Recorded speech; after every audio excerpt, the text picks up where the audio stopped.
সূরার নাম চাঁদ, ৫-১০-৪-৫৪ নম্বর সূরা, ২৭ নম্বর আয়াত। সামুদ জাতিকে আল্লাহ তাআলা নবী পাঠাইছিলেন এবং তিনি তাদেরকে আহ্বান জানাচ্ছিলেন, তাদের মোজেজা দিছিলেন, পাহাড় ফেটে গর্ভবতী উটনি বাহির হয়ে আসছিল। ইন্না মুরসিলুন নাকাতি ফিতনাতাল্লাহুম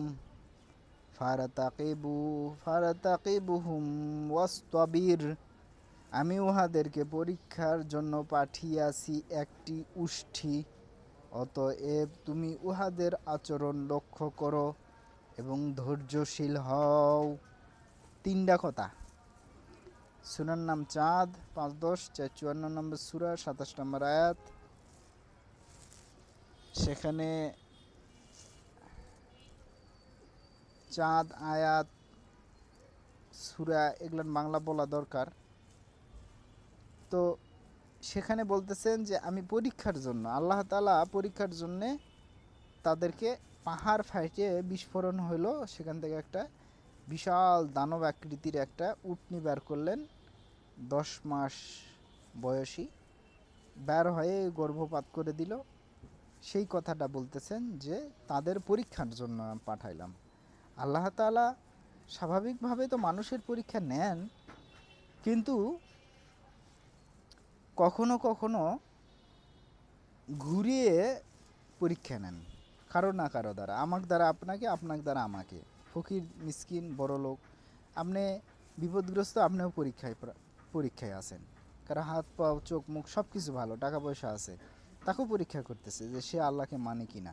হাত পাও নেই, কানাখোরা, সেও তাকে পরীক্ষা করতেছে আল্লাহ তাকে মানেন কিনা। পরীক্ষা করেন আল্লাহ তাআলা, সবসময় পরীক্ষা করেন। এটা একটা প্রথম কথা। এটা আল্লাহর একটা নীতি, আল্লাহর একটা নিয়ম। তিনি পরীক্ষা করেন, পরীক্ষার জন্য কোনো জিনিস পাঠাইলেন। পরের অংশে বলতেছেন তুমি উহাদের আচরণ লক্ষ্য করো, ফারতাকিবু হুম, অতঃপর তাদের, হুম মানে তাদের, রকিব তীক্ষ্ণ দৃষ্টি রাখো তাদের উপর। আপনি কিন্তু, আপনি যদি মুসলমান হন, আপনার গতিবিধি পর্যবেক্ষণকারী হতে হবে।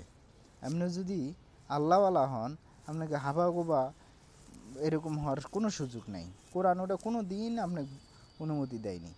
সব সময় আপনার তীক্ষ্ণ দৃষ্টি সম্পন্ন হতে হবে। হয়তো বা প্রশ্ন করবেন তীক্ষ্ণ দৃষ্টি কীভাবে হবে? না, আপনার পরিবারে আত্মীয় স্বজন সবার কার্যক্রম লক্ষ্য করেন, কিভাবে খাচ্ছে, কিভাবে চলাফেরা করতেছে, সে রাগী লোকেরা কিভাবে খাওয়া দাওয়া করে, নরম লোকেরা কিভাবে খাওয়া দাওয়া করে, কিভাবে চলাফেরা করে, কিভাবে কথাবার্তা বলে, তাদের জীবনচক্রটা কেমন, আপনার সমাজে সহপাঠী বন্ধু কেমন, তাদের ওঠা বসা কেমন, সমস্ত বিষয় আপনাকে পর্যবেক্ষণ করতে হবে, নজরদারি করতে হবে।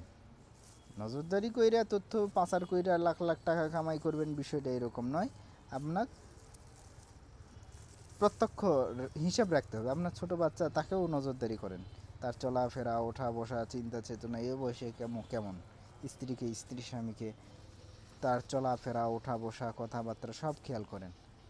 ওয়াস্তবির, এবং ধৈর্য ধরো, ধৈর্য ধরতে হবে।